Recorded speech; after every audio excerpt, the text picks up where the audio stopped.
Good morning, आप सबका स्वागत है। आज हम यहाँ पर बाल अधिकार जानने के लिए उपस्थित हुए हैं। तो आप सबका धन्यवाद कि आप यहाँ पर उपस्थित हुए हैं। बालक यानी क्या? बालक यानी जो 0 से 18 वयोगट में जो आते हैं उन्हें हम बालक कहते हैं, और बालकों का जो पालन पोषण करते हैं उन्हें हम पालक कहते हैं।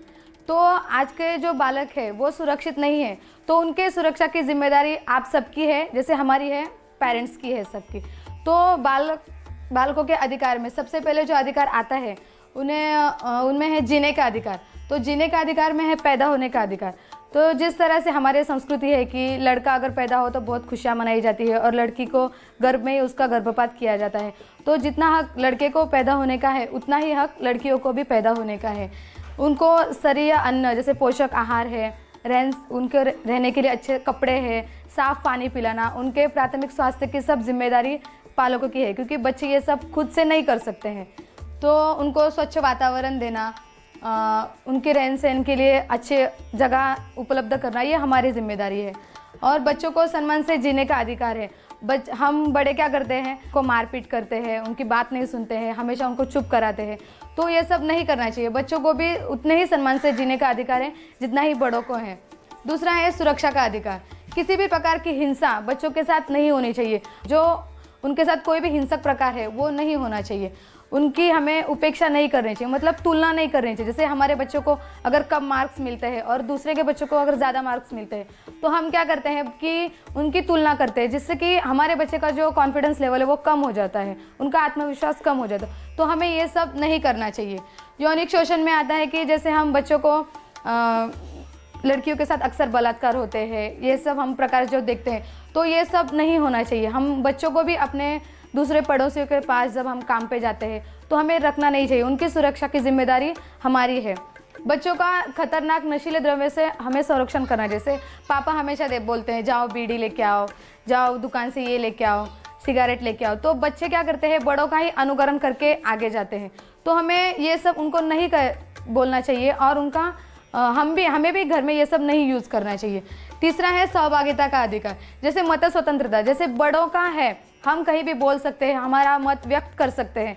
तो बच्चों को भी उतना अधिकार मिलना चाहिए कि वो भी अपने मन की बात बोल सकते हैं, अपना मत व्यक्त कर सकते हैं।